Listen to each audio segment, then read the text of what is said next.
ہونے کا کانٹیکس یہاں پہ تو خاصا مختلف ہے، تو ذرا ویسے بھی ہماری رہنمائی کر دیں کہ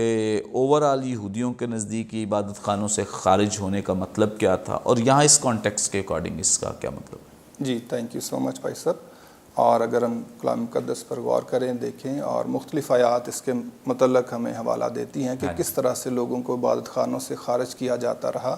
اور یا اس کے مطابق یا اس کے اکارڈنگلی ہمیں حوالہ جات کچھ ملتے ہیں. اگر ہم پہلا یوحنا اور 3 باب اور اس کی 12 آیت دیکھیں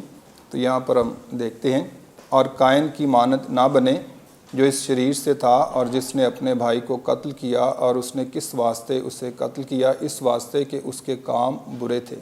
اور اس کے بھائی کے کام راستی کے تھے. یہاں پر ہم دیکھتے ہیں کہ راست بازی ہمیشہ سے عداوت اور ظلم کا سامنا کرتی رہی ہے. اسی کانٹیکس میں ہم دیکھتے ہیں کہ عبادت خانوں سے بھی لوگوں کو خارج کیا جاتا رہا، اور اس کے لیے اور بھی کچھ حوالہ جات ہیں، جیسا کہ ہم امثال میں دیکھتے ہیں کہ شریر کو راست رو سے نفرت ہے. تو اسی لیے اگر ہم یوحنا کی انجیل 9 باب میں دیکھیں تو وہاں پر ہمیں ایک کانٹیکس نظر آتا ہے کہ یسوع مسیح نے جب جنم کے اندھے کو شفا دی تو اس کے والدین کو بلایا گیا، یہودیوں نے بلایا کہ وہ بتائیں کہ یہ جنم کا اندھا تھا یا نہیں تھا، کیونکہ وہ یقین نہیں کر رہے تھے کہ کیا یہ واقعی ایسا ہوا ہے کہ یہ جنم کا اندھا یسوع نے جسے شفا دی ہے اس وجہ سے ہوا ہے. انہوں نے بلایا، اور جب وہ والدین وہاں پر آئے تو اٹس ویری ایک خوفناک سا منظر سامنے آتا ہے کہ والدین اپنے بیٹے کی گواہی نہیں دے سکتے. اس قدر خوف ان پر طاری تھا کہ وہ کہیں عبادت خانہ سے خارج نہ کر دیے جائیں. اگر ہم 9 باب اور اس کی 22ویں آیت دیکھیں، یہ اس کے ماں باپ نے یہودیوں کے ڈر سے کہا، کیونکہ یہودی ایکا کر چکے تھے کہ اگر کوئی اس کے مسیح ہونے کا اقرار کرے تو عبادت خانہ سے خارج کیا جائے. یہاں پر ہم دیکھتے ہیں کہ یہ ایک بہت بڑا خوف تھا لوگوں کے اندر کہ کہیں وہ عبادت خانہ سے خارج نہ کر دیے جائیں. تو اگر وہ عبادت خانہ سے خارج کر دیے جاتے یا کسی جیو کو عبادت خانہ سے نکال دیا جائے تو اس کا کیا مطلب ہے؟ اس پر اگر ہم غور کریں تو ایک ربینیکل رائٹر یا ربینیکل رائٹرز اس کو اس طرح سے بیان کرتے ہیں کہ سب سے جو مائلڈسٹ ایک تھوڑی سی جو سزا تھی وہ 30 ڈیز کی تھی. سب سے پہلے اگر 30 ڈیز کے لیے خارج کیا جائے تو اس کا کیا مطلب تھا؟ 30 ڈیز میں بھی اگر کسی شخص کو خارج کیا جائے عبادت خانہ سے تو عبادت خانہ کے جتنے رائٹس اور پریولیجز ہیں 30 ڈیز کے لیے اس کے لیے کلوزڈ ہیں، اور وہ عبادت خانہ میں 30 ڈیز کے لیے نہیں آ سکتا. یعنی عبادت خانہ پر اگر ہم پہلے بھی جیسے غور کر رہے تھے، it was also a community centre. لوگوں کا بیٹھنا، ملنا، کلام سیکھنا، پڑھنا، تربیت حاصل کرنا، اور یہ سکولنگ کا بھی کام کرتا تھا. تو سوشلی وہ بائیکاٹ کر دیے جاتے، گیدرنگ نہیں ہوتی. ایون اگر ایک ربی کو جب میں پڑھ رہا تھا تو وہ کہتا ہے کہ وہ بعض اوقات اپنے خاندان سے بھی کٹ آف ہو جاتے. سب لوگ اس سے اس لیے بات چیت نہ کرتے کیونکہ اسے عبادت خانہ سے خارج کر دیا گیا ہے. اگر اس سے ہم میل ملاپ رکھیں گے تو ربی ہمارے خلاف ہوں گے اور کہیں ہمیں بھی عبادت سے خارج نہ کر دیا جائے. اس کی ایک اور مثال ہمیں ملتی ہے. یہ اتنی خطرناک بات تھی حتیٰ کہ بعض اوقات لوگوں کو قتل بھی کر دیا جاتا تھا. اگر ہم اعمال 23 باب دیکھیں تو وہاں پر بھی پولس رسول کے خلاف یہودی جو ہیں انہوں نے ایکا کیا کہ اسے وہ قتل کر دیں گے. اگر ہم 23 باب دیکھیں اور 12ویں آیت سے پڑھیں، جب دن ہوا تو یہودیوں نے ایکا کر کے اور لعنت کی قسم کھا کر کہا کہ جب تک ہم پولس کو قتل نہ کر لیں نہ کچھ کھائیں گے نہ پیئیں گے. اور جنہوں نے آپس میں یہ سازش کی وہ 40 سے زیادہ تھے.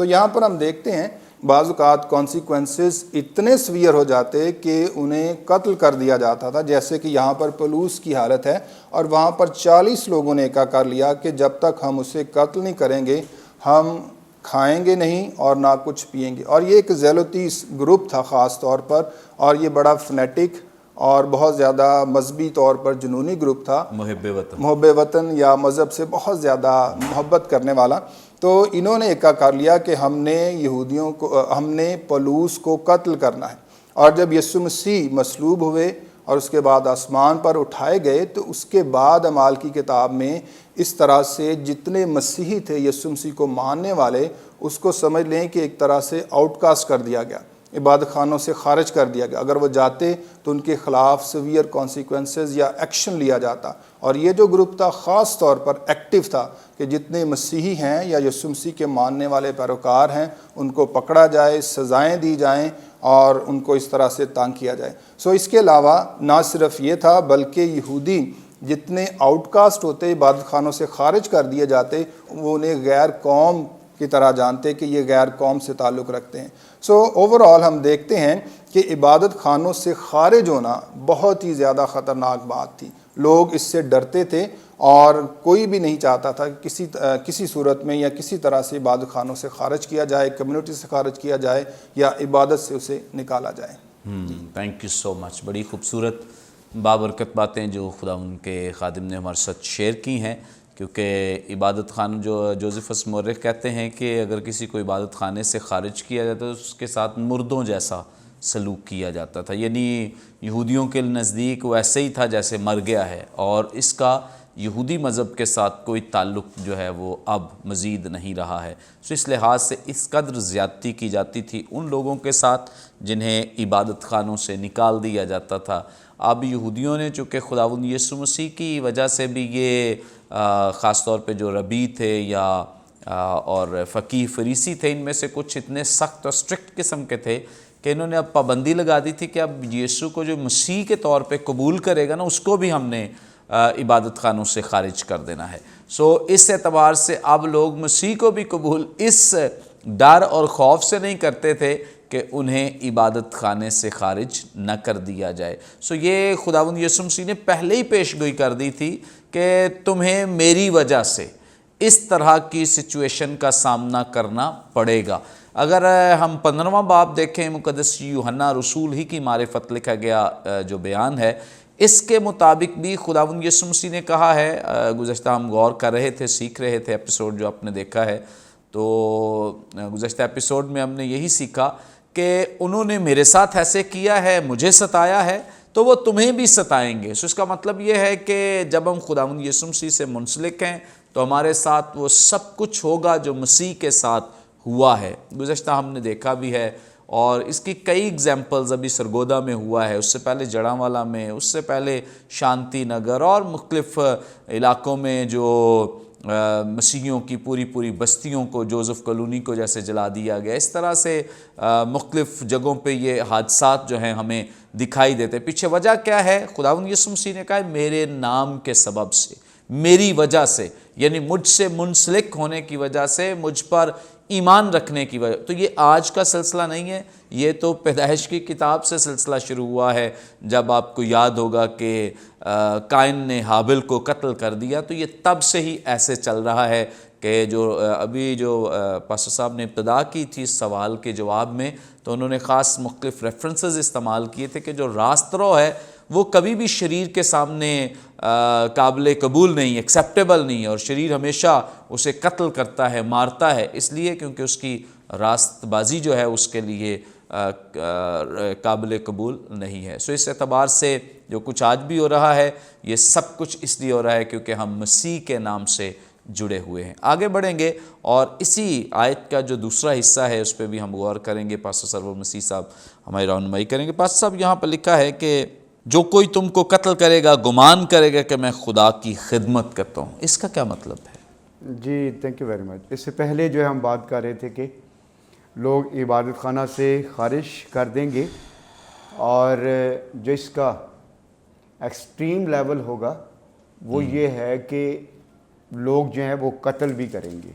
اور جو تمہیں قتل کرے گا وہ یہ گمان کرے گا کہ خدا کی خدمت کرتا ہے. اور انگلش میں ہے کہ will think that do God service, اور جو ایک اور اس کی ٹرانسلیشن ہے وہ یہ ہے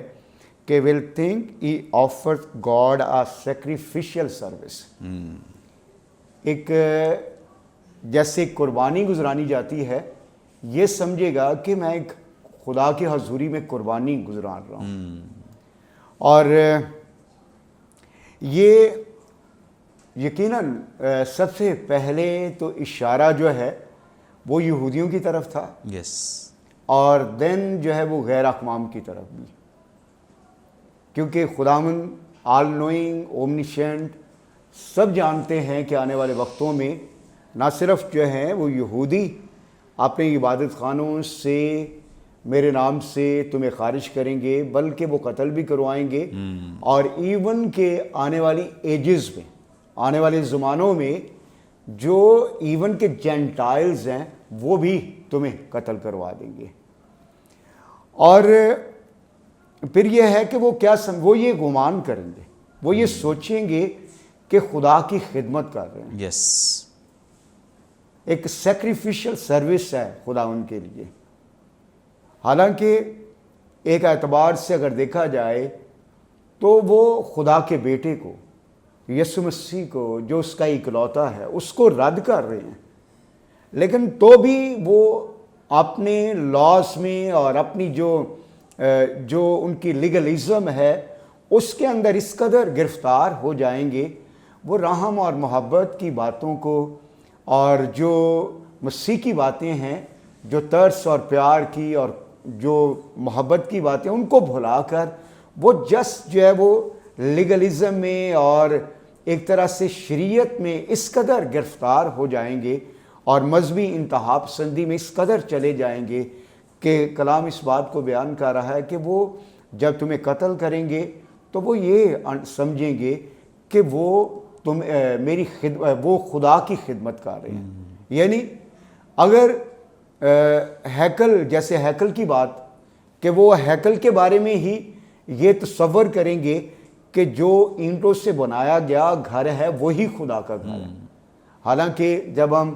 آگے چل کر پالوس کے خطوط کا مطالعہ کرتے ہیں تو وہاں پر کلام اس بات کو بیان کرتا ہے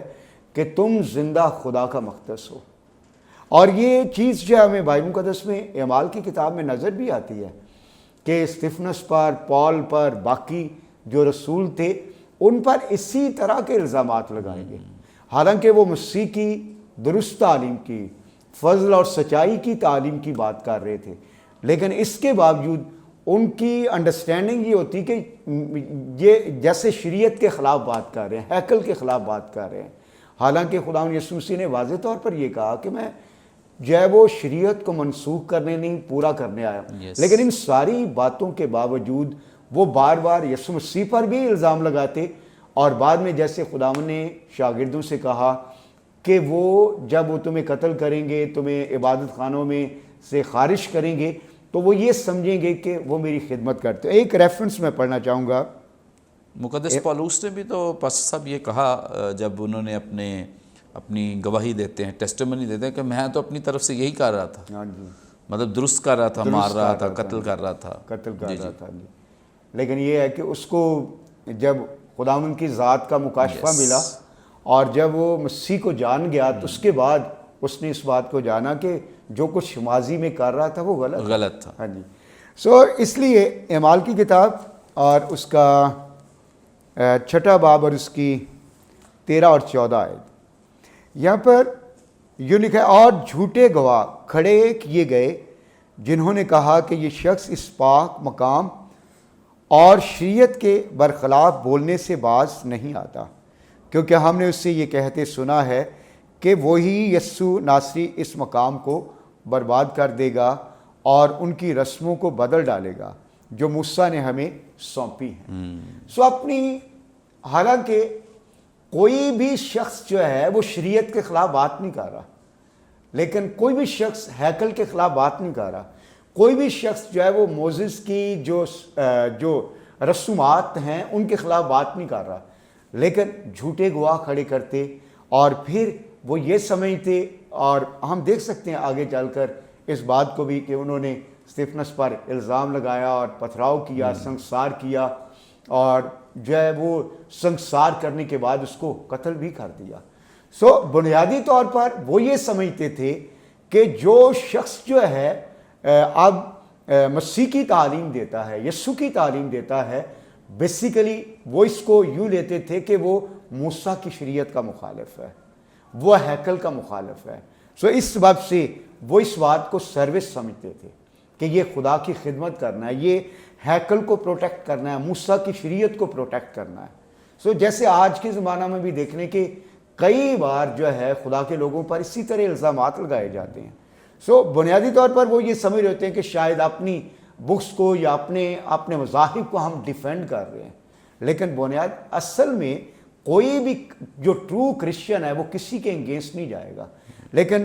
جب وہ کرسچنز کے انگینسٹ آتے ہیں اور ان پر الزامات لگاتے ہیں، ان کو اریسٹ کرتے ہیں، ان کو قتل کرتے ہیں، تو بیسیکلی وہ جیسے خداوند نے کہا کہ وہ یہ سمجھیں گے کہ وہ خدمت کر رہے ہیں، لیکن بنیادی طور پر وہ خداوند کی بادشاہی کی اور کنگڈم آف لائٹ اور جو خدا کی بادشاہی ہے اس کے انگینسٹ جا رہے ہیں۔ ایک اور ریفرنس میں پڑھنا چاہوں گا،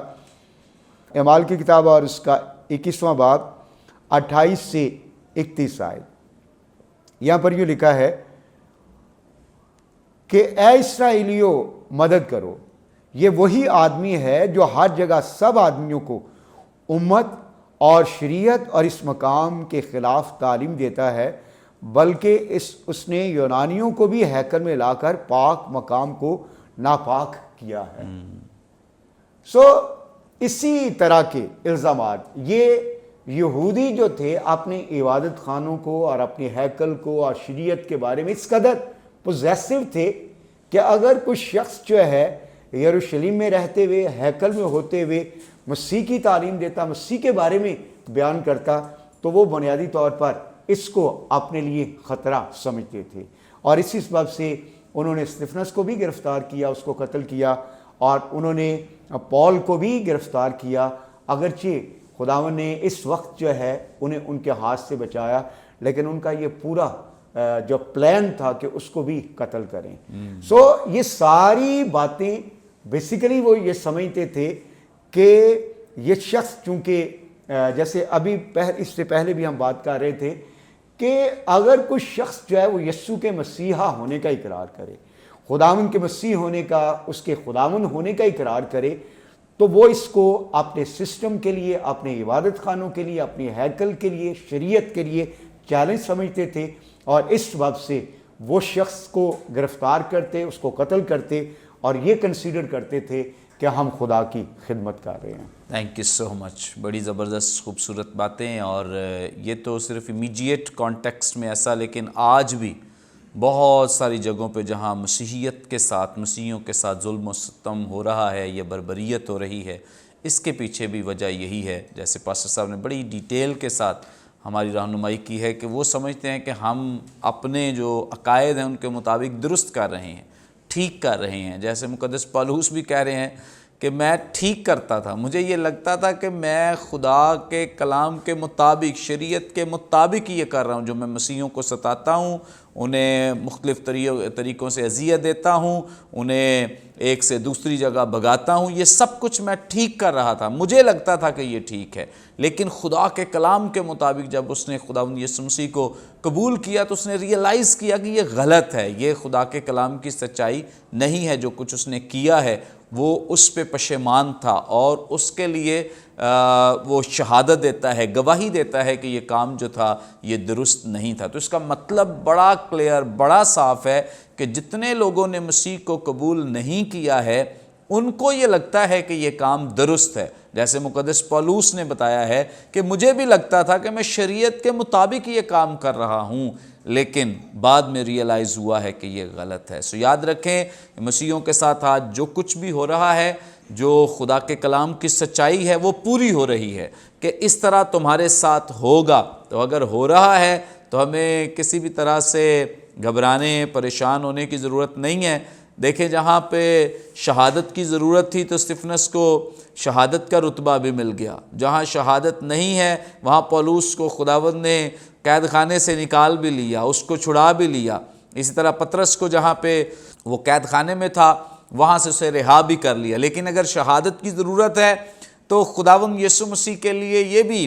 ہمارے لیے ایک بہت بڑا آنر، استحقاق ہے کہ اگر کسی کو مسیح کی خاطر جان دینے کا موقع مل جائے، اپرچونٹی مل جائے کہ وہ مسیح پر ایمان رکھتے ہوئے اپنی جان کا نذرانہ پیش کر سکے۔ سو اس لیے گھبرانے، پریشان ہونے کی ضرورت نہیں ہے۔ اگر ایمان کے لیے کسی بھی جگہ پہ ہمیں کوئی قربانی دینی بھی پڑے تو ہمیں بالکل بھی ڈرنا اور جھجکنا نہیں چاہیے۔ اور گزشتہ واقعہ جو ہوا ہے اس تعلق سے چونکہ بہت سارے مسیحی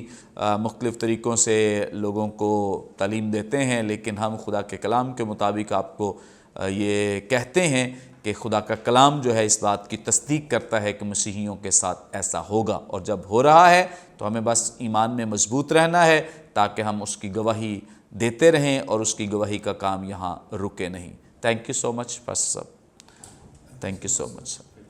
یقیناً ناظرین، آج کے پروگرام کے وسیلے سے بھی آپ نے بڑی برکت پائی ہے، بہت کچھ سیکھا ہے۔ ابھی بھی آپ کا کوئی سوال ہو، اسکرین پر دیے گئے نمبر ڈائل کریں، اپنا سوال ہم تک پہنچا سکتے ہیں، کوئی دعائیہ درخواست دے سکتے ہیں، کوئی ٹیسٹیمنی ہو شیئر کر سکتے ہیں۔ ہمارے تمام پروگرامز آپ یوٹیوب پہ واچ کر سکتے ہیں۔ واچ کرنے کے لیے برکت ٹی وی آفیشیل کے نام سے ہمارا چینل ہے، ضرور اسے سبسکرائب کریں، دوسروں کے ساتھ شیئر کریں تاکہ زیادہ سے زیادہ لوگ خدا کے کلام کی سچائیوں کو جان سکیں، سیکھ سکیں۔ آئندہ ایک نئے پروگرام کے ساتھ دوبارہ آپ کی خدمت میں حاضر ہوں گے، تب تک کے لیے اجازت دیجیے۔ دیکھتے رہیے برکت T V. God bless you all.